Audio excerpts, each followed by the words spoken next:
میں پھر سے ایک مرتبہ سلام کر رہا ہوں، اب جواب دے دیجیے۔ السلام علیکم ورحمۃ اللہ وبرکاتہ۔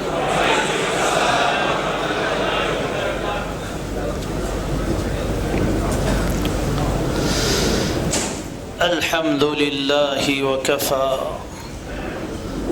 وسلام علی عباده الذین اصطفى خصوصا على افضل الانبیاء وامام الاتقیاء سیدنا وحبیبنا وشفیعنا محمد المصطفى وعلى آله وأصحابه الأوفياء،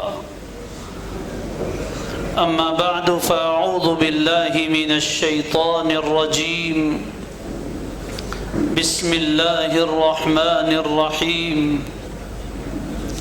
ولله على الناس حج البيت من استطاع إليه سبيلا ومن كفر فإن الله غني عن العالمين، صدق الله العظيم۔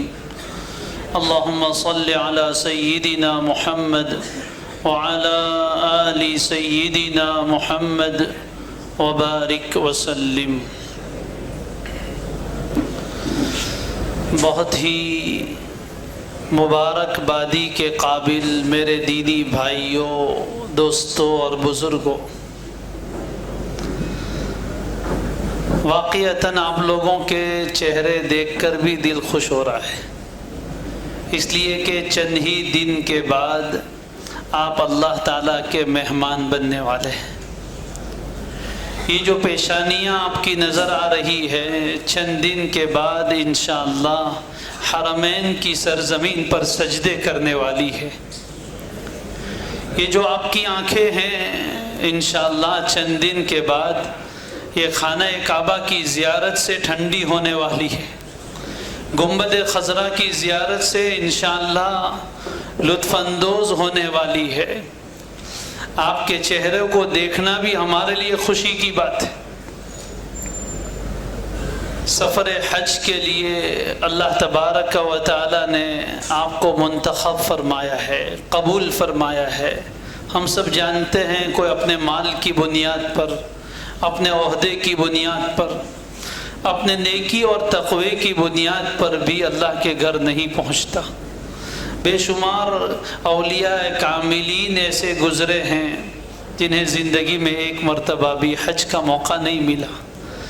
سلاطین وقت ایسے گزرے ہیں جنہیں اللہ کے گھر کی زیارت کا شرف نصیب نہیں ہوا، اور بہت امیر و کبیر، کروڑ پتی اور ابجو پتی ایسے گزرے ہیں جو ایک مرتبہ بھی اللہ کے در پر حاضر نہیں ہو سکے، اور بہت سے ایسے فقیر بھی اللہ کے در تک پہنچے ہیں جنہیں اللہ نے بلایا ہے۔ اللہ تبارک و تعالی نے آپ کے نام بھی یہ قرآن نکالا ہے، آپ کو امید دلائی ہے۔ اللہ تعالیٰ اس امید کو پورا فرمائے۔ سفر حج کے سلسلے میں بہت ساری باتیں آپ صبح سے سن رہے اور آئندہ بھی انشاءاللہ سنیں گے۔ میرے ذمے جو عنوان ہے، اللہ کرے میں اس سلسلے میں کچھ مفید باتیں عرض کر سکوں۔ حج کی عبادت اپنی نوعیت کی عجیب عبادت ہے۔ اسلام کے بنیادی 5 فرائض میں سے یہ 5واں فریضہ ہے۔ فرضیت اور وجوب کے اعتبار سے سب سے اخیر میں آیا ہے۔ نبی کریم صلی اللہ علیہ وآلہ وسلم نے اپنی زندگی میں نبوت ملنے کے بعد سب سے آخری سال میں حج ادا فرمایا ہے۔ قرآن مجید میں اللہ نے ایمان کا حکم دیا تو آمینو فرمایا، نماز کا حکم دیا تو اقیم الصلاۃ یعنی آرڈر دیا نماز قائم کرو، روزے فرض کیے تو فرمایا کتب علیکم الصیام، تمہارے اوپر روزے فرض کر دیے گئے۔ زکوٰۃ کا مسئلہ آیا تو فرمایا آتوا الزکاۃ، زکوٰۃ دو۔ یہ آرڈر کے سیگے استعمال فرمائے۔ لیکن جب حج کا موقع آیا تو اللہ تعالیٰ نے یہ نہیں فرمایا حج کرو، اللہ نے عجیب انداز اختیار فرمایا، وَلِلَّهِ عَلَى النَّاسِ حِجُّ الْبَيْتِ، للہ انداز ہی محبت اور عشق کا ہے، محبت میں اپنا حق مانگا جاتا ہے۔ للہ کا مطلب ہے اللہ کا یہ حق ہے، کس پر؟ علی الناس، سب لوگوں پر۔ کیا حق ہے؟ حج البیت، کہ اللہ کے گھر کا حج کرے۔ پہلے تو سب کو کہا، سب انسانوں پر حق ہے اللہ کا، یہ عاشقانہ انداز ہے۔ پھر فرمایا کہ من استطاع الیہ سبیلا، سب پر، یعنی جو وہاں تک پہنچنے کی طاقت رکھتے ہیں ان پر۔ اور پھر آگے کیا فرمایا؟ ایسا نہیں کہا جو حج نہ کرے، ومن کفر، جو صلاحیت کے باوجود، فرضیت کے باوجود بھی حج نہ کرے، تو اس کے بارے میں بڑا سخت لفظ استعمال کیا، ومن کفر، جو کفر کرے۔ تو اللہ کو کیا ضرورت ہے کسی کی؟ ان اللہ غنی عن العالمین، اللہ تو دنیا جہان کے سب لوگوں سے بے نیاز ہے، اللہ کو کسی کی کیا پرواہ ہے؟ یہ فرضیت کے لیے جو آیت قرآن میں آئی ہے، یہ آیت ہی بتا رہی ہے کہ حج عاشقانہ عبادت، حج عاشقانہ عبادت۔ حج کا اگر کوئی دوسرا نام دینا ہے تو یہ اللہ تبارک و تعالیٰ کی عشق و محبت کی عبادت ہے۔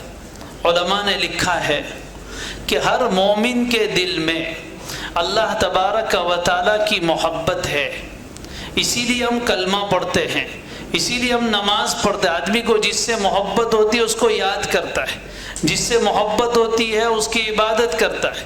اللہ تعالیٰ کی یہ محبت جو ہمارے دل میں ہے، اس جذبہ محبت کی تسکین کیسے ہو؟ آدمی کو جب کسی سے محبت ہوتی ہے تو اس کو اس کی یاد آتی ہے تو اس سے رابطہ کرتا ہے، اس سے کانٹیکٹ کرتا ہے، اس سے تعلق قائم کرتا ہے۔ تو اللہ نے یہ موقع دیا، دن میں 5 مرتبہ فرض نماز ہے، اس کے ذریعے سے اپنی محبت کی تسکین کیجئے۔ ذکر کا میدان کھول دیا، تلاوت کا میدان کھول دیا۔ جب بندہ عبادت کرتا ہے، ذکر کرتا ہے، تلاوت کرتا ہے، تو اللہ کی محبت کے قطرے اس کے دل میں گرتے رہتے ہیں، اس کے دل کا پیمانہ، اس کے دل کا جام اللہ کی محبت کی شراب سے بھرتا رہتا ہے۔ لیکن وہ جام ہی کیا جو چھلک نہ جائے، یہ جو قطرے اندر بھرتے رہتے ہیں۔ پھر ایک موقع وہ آتا ہے کہ بندہ اللہ کی محبت میں بےتاب ہو جاتا ہے، بندہ اللہ کی محبت میں تڑپ اٹھتا ہے کہ اب مجھے کچھ چاہیے جہاں میں جا کر اللہ کی محبت کے اس جذبے کو سکون دے سکوں۔ تب اللہ تبارک و تعالیٰ نے حج کا فریضہ دیا کہ اب تمہیں اس جذبے کی تسکین کے لیے ہمارے پاس آنا پڑے گا۔ اس لیے کہ جب آدمی کو کسی سے محبت ہوتی ہے تو اس سے ملنے کو جی چاہتا ہے، اسے دیکھنے کو جی چاہتا ہے، اس سے چمٹنے کو جی چاہتا ہے۔ محبت میں یہی کام ہوتے ہیں۔ اب اللہ تعالیٰ تو جسم سے پاک ہے، اس کو تو نئی آنکھوں سے دنیا میں دیکھ نہیں سکتے، وہ جسم سے پاک ہے، لہذا اس سے چمٹ کر اپنے دل کے جذبات کو ہم سکون نہیں دے سکتے۔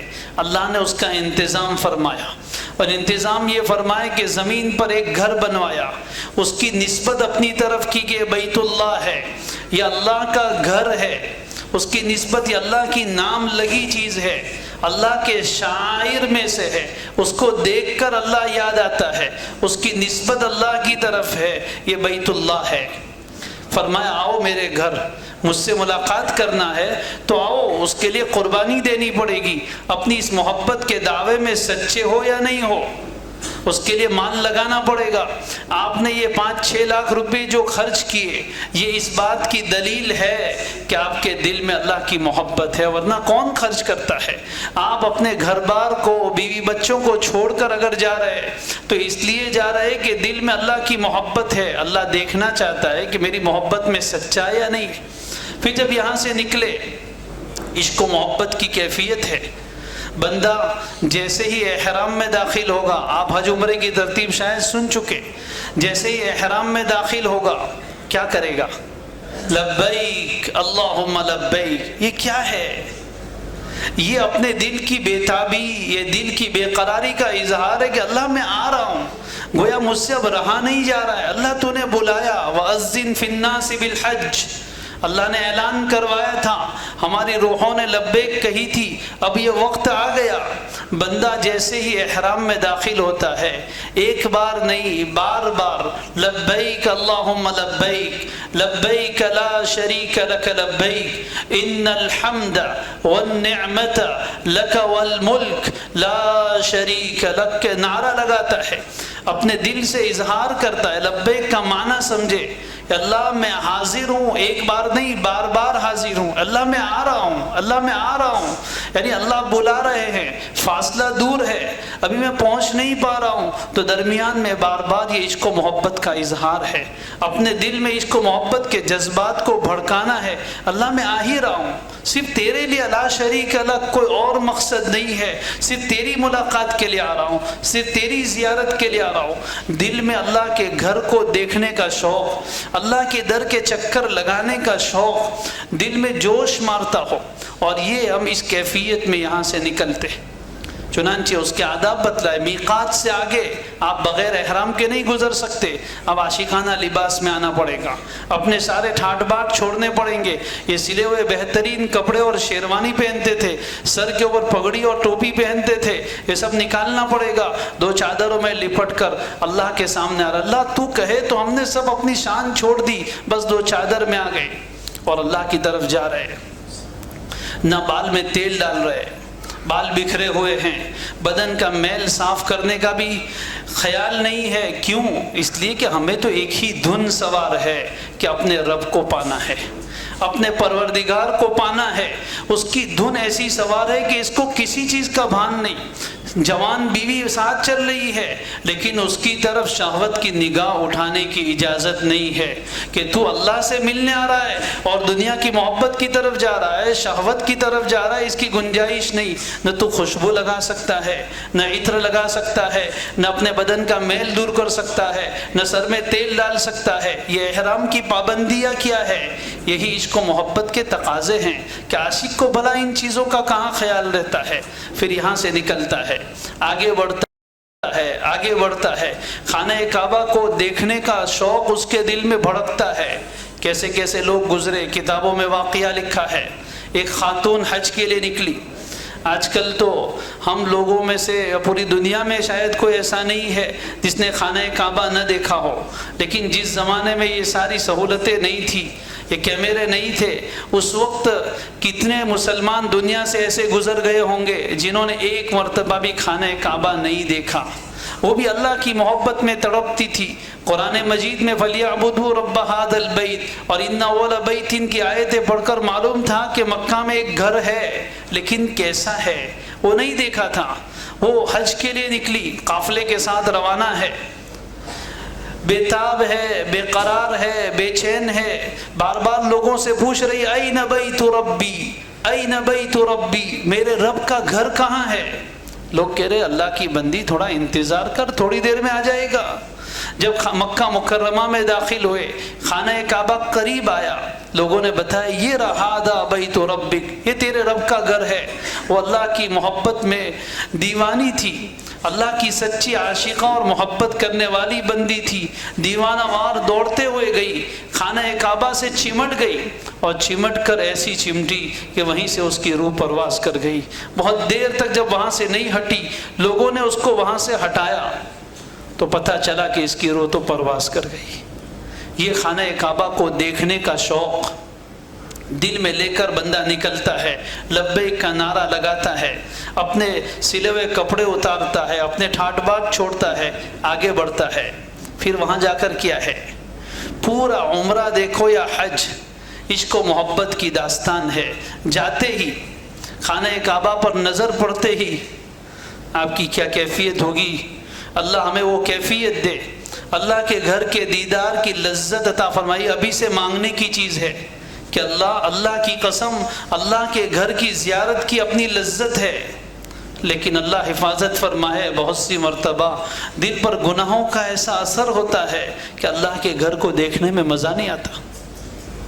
اللہ ایسی کیفیت سے ہماری حفاظت فرمائے۔ اللہ ان آنکھوں سے دل میں خانہ کعبہ کو اتارنے کی توفیق دے۔ وہ صرف ایک عمارت نہیں ہے، اللہ تعالیٰ کی تجلی گاہ ہے، اللہ کی تجلیات کا مرکز ہے، اللہ کا گھر ہے۔ جب محبت انسان کے دل میں ہوتی ہے پھر وہ خانہ کعبہ کو دیکھتا ہے۔ ہمارے اکابرین کی جب نظریں پڑتی ہے ان کے دل کی کیا کیفیت ہوتی ہے، ہم جیسے کیا سمجھ سکتے ہیں۔ اللہ تعالی ہمیں وہ کیفیت دے جب وہ دیکھتے ہیں اللہ اکبر کا نعرہ بلند کرتے ہیں اور اس کے بعد دعا، آنکھوں میں آنسو جاری ہوتے ہیں۔ اللہ ہم سب کو یہ کیفیت دے۔ اس کے بعد پھر آگے بڑھتے ہیں۔ اب آگے بڑھنے کے بعد کیا کرتے ہیں؟ سب سے پہلے جو طواف شروع ہوتا ہے حجر اسود کا استلام ہے۔ حجر اسود کیا ہے؟ یمین اللہ فی الارض۔ حضرت عبداللہ ابن عباس رضی اللہ تعالیٰ عنہما فرماتے ہیں یہ روئے زمین پر اللہ کا گویا داہنا ہاتھ ہے۔ جب ہم کسی کے مہمان بنتے ہیں، کسی کے گھر جاتے ہیں تو کیا کرتے ہیں؟ سب سے پہلے اس سے ملاقات ہوتی ہے، مصافحہ ہوتا ہے۔ اللہ نے فرمایا میرے گھر آئے ہو تو مجھ سے مصافحہ کرنا ہے۔ حجر اسود کا استلام یا اللہ سے مصافحے کے قائم مقام ہے۔ جب ہم حجر اسود کا استلام کریں اس وقت دل کی ایک کیفیت بنائے، اور ہر طواف کے ہر چکر میں ہے، پورے سفر میں اس کیفیت کو سامنے رکھے کہ میرا ہاتھ اللہ کے ہاتھ پر جا رہا ہے۔ ہمارا حال کیا ہے؟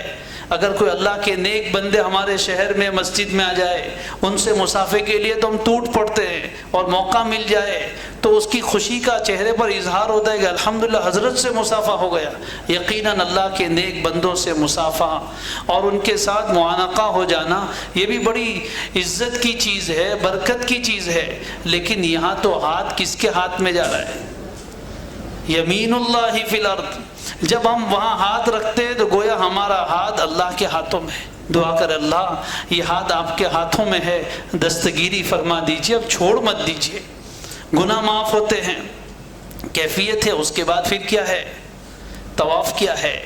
کوئی یار کے چکر ہے، اللہ کی تلاش میں نکلے ہیں، خانہ کعبہ کے گرد چکر لگا رہے ہیں کہ اللہ مل جائے، اللہ مل جائے۔ اللہ کے گھر کے ارد گرد یہ پھیرے ہیں، کیا ہے؟ بظاہر سمجھ میں آنے والی عبادت نہیں ہے۔ عشق میں عقل کو سائیڈ پہ رکھ دیا جاتا ہے۔ حج کا ایک بہت بڑا پیغام یہ ہے کہ ہم اپنی عقل کو بالائے طاق رکھیں، میرے رب نے جو کہا وہ مجھے کرنا ہے۔ کوئی یوں کہے کہ سلے ہوئے کپڑے کتنے کمفرٹیبل ہے، اس کو اتروا کے یہ چادر بندھوا رہے ہیں، بہت سو کو باندھنا نہیں آتا، بہت سو کے لیے چلنا مشکل ہے، کیوں کروا رہے؟ نہیں، میری عقل نہیں چلاؤں گا، میرے رب نے کہا اس کو یہی لباس پسند ہے تو میں ایسا ہی رہوں گا۔ حج میں کیا ہے؟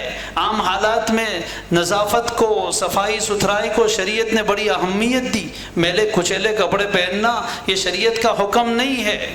لیکن حج سب سے اچھا حاجی کون؟ اللہ کے نزدیک سب سے افضل حاجی کون؟ الشعیث الطفل، جس کے بال بکھرے ہوئے ہوں، جس کے بدن میل والا ہو، جس کے کپڑے میلے کچیلے ہو، یہ حاجی اللہ کو زیادہ پسند ہے۔ اللہ کو ان دنوں میں حاجی کی یہ کیفیت زیادہ پسند ہے۔ بہت سارے حجاج مینا عرفات کی بیگ میں 3 احرام لے کے جاتے ہیں کہ ذرا بھی خراب ہو فوراً بدل لیں گے۔ ارے ان دنوں میں اللہ کو ایسا ہی پسند ہے، ایسا ہی میلا کچیلا لباس پسند ہے۔ اللہ کی زیادہ توجہ اس پر ہوتی ہے کہ میرا بندہ میری محبت میں ایسا میلا ہوا ہے۔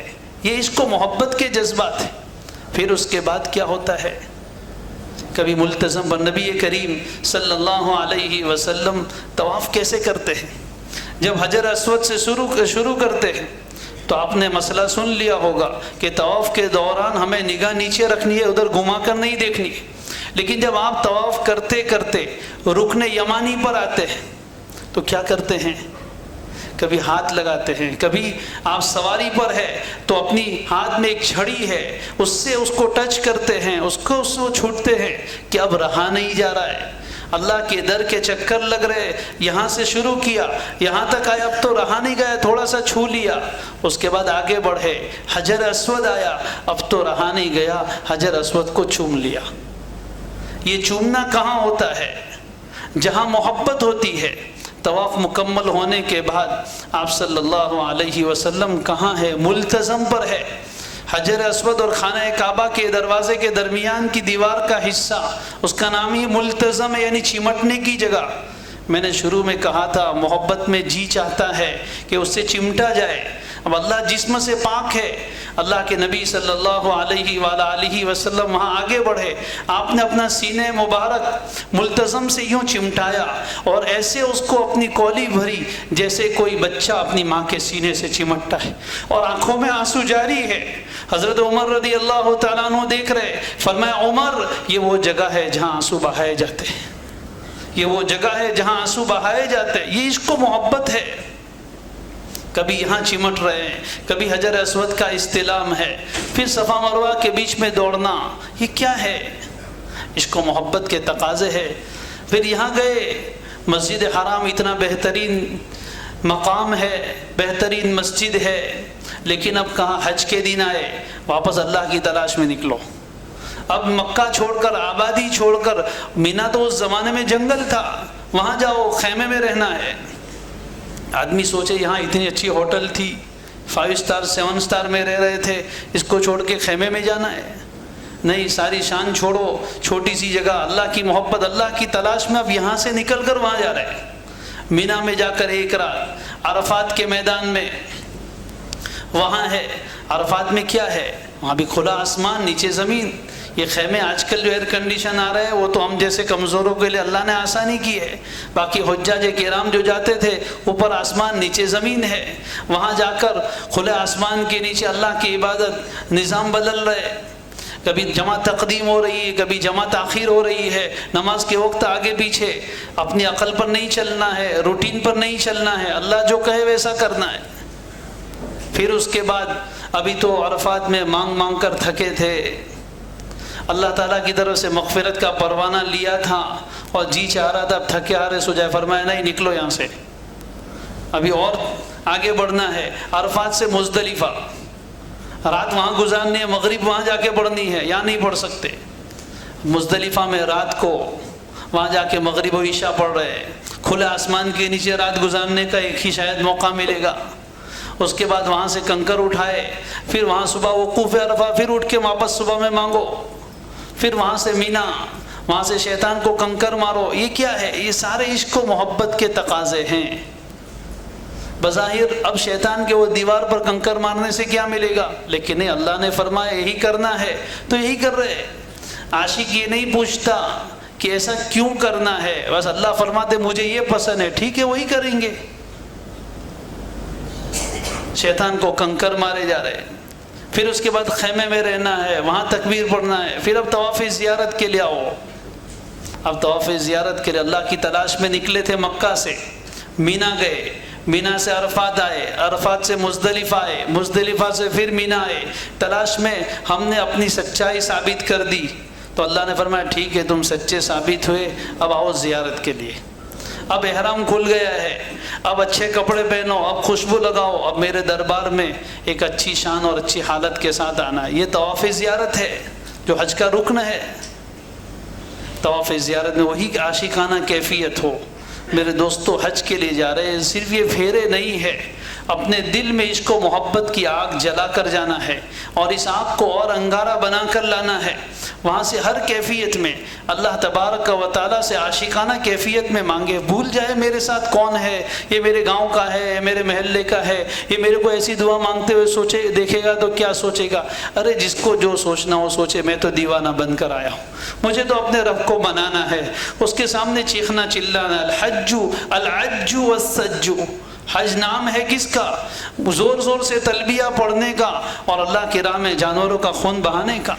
یہ تو ایسی کیفیت ہے، اس وقت اپنے ساری محبت کے جذبات کی تسکین کا سامان ہے، اور وہاں کے قیام میں پھر اللہ تعالیٰ سے مانگنا ہے، عشق و محبت کو مانگنا ہے۔ اللہ کی تلاش میں نکلے ہیں، چاہے وہ طواف ہو، چاہے سعی ہو، مینا عرفات مزدلفہ کا سفر ہو، یہ عشق و محبت کی کیفیت کو اتنا بڑھا کر لائے کہ پھر یہاں آنے کے بعد اسی عشق و محبت کو تقسیم کرنا ہے۔ جو قریب آئے اس عشق کی آتش سے، اس کو بھی حصہ ملے، اس کے دل میں بھی اللہ تعالیٰ کی محبت کی آگ لگے اور اس کا دل بھی اللہ کی محبت میں آگے بڑھے۔ یہ کیفیت کے ساتھ ہمیں حج کرنا ہے، ایک ایک قدم پر اللہ سے مانگنا ہے، اللہ سے دعائیں کر کے جائے۔ اللہ بیت اللہ میں آیا ہوں، بیت الخلاء سے آدمی پاک ہو کر نکلے اور بیت اللہ سے بغیر پاک ہوئے نکل جائے، یہ کیسے ہو سکتا ہے؟ اللہ تیرے در کے چکر لگائے ہیں، اللہ مخلوق کے در کے چکر سے بچا لے۔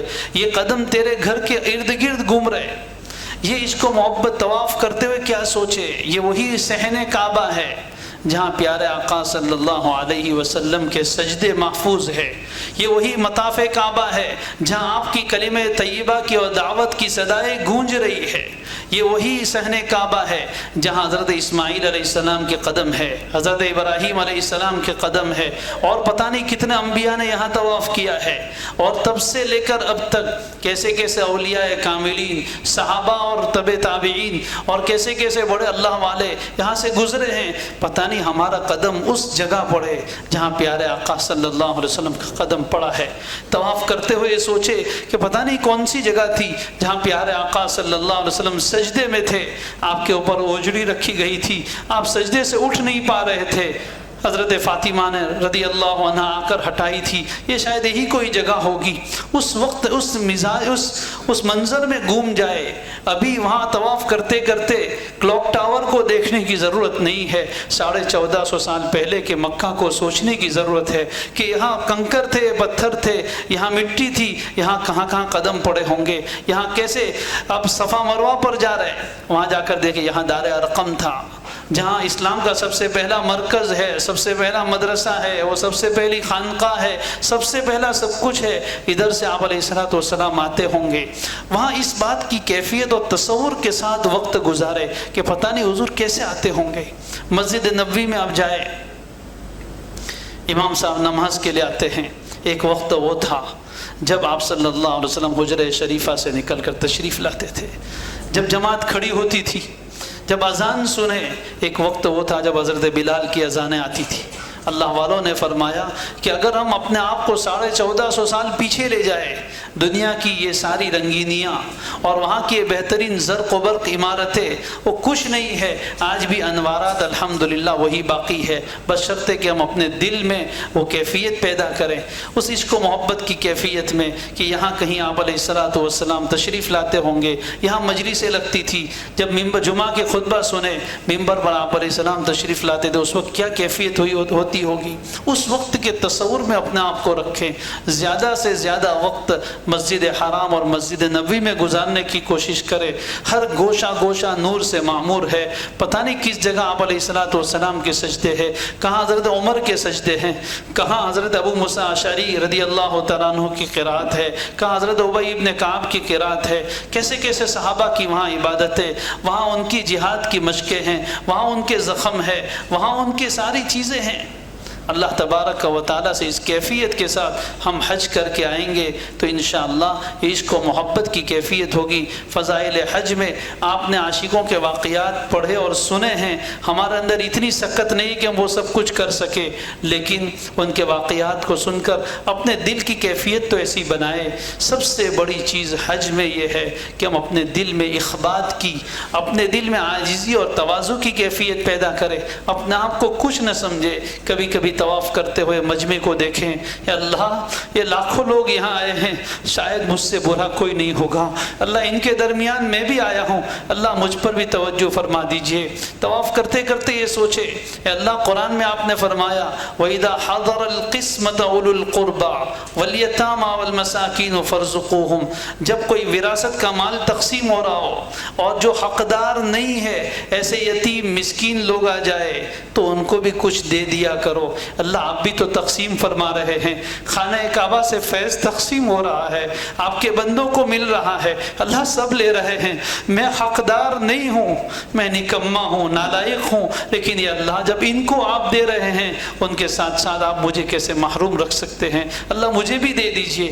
یا عاجزی، کوئی اللہ کا بندہ مل جائے اس کی خدمت کرنے کو اپنے لیے سعادت سمجھے، وہاں سب کے پیروں میں درد ہے، کوئی بڑی عمر کا آدمی آپ کے بازو میں نماز میں آ گیا، بیچارہ اپنے پیر پکڑ رہا ہے، اور نبی پکڑ رہا ہو تو سب کو پتا ہے کہ مکہ میں سب کے پیر دکھتے ہیں، آپ نے وہاں بیٹھے بیٹھے اس کے پیر تھوڑی دیر دبا دیے، یقین جانیے اس کے پیر بعد میں دبیں گے، پہلے آپ کا دل نرم ہوگا، آپ کی آنکھوں میں آنسو آئیں گے، وہ منع کرے گا، کہے اللہ کے بندے آپ کو گناہ نہیں ہوگا، آپ کو تھوڑی راحت ملے گی، مجھے اللہ کا قرب مل جائے گا۔ اللہ سے کہ اللہ یہ صرف تیرا مہمان ہے، تیرا بندہ ہے، اس میں کچھ تو ہے کہ تو نے اس کو یہاں تک پہنچایا ہے۔ اللہ میں اس کا اس لیے خدمت کر رہا ہوں تاکہ تو مجھ سے راضی ہو جائے، چاہے وہ ہمیں پہچانتا ہو یا نہ پہچانتا ہو، وہ ہماری زبان بھی نہ جانتا ہو، کوئی رشیا کا ہو، کوئی چائنا کا ہو، جس کو کوئی زبان نہیں آتی، لیکن ہم اس کا پیر دبائیں گے، ہو سکتا ہے قیامت کے دن یہی ہمارے لیے نجات کا ذریعہ بن جائے۔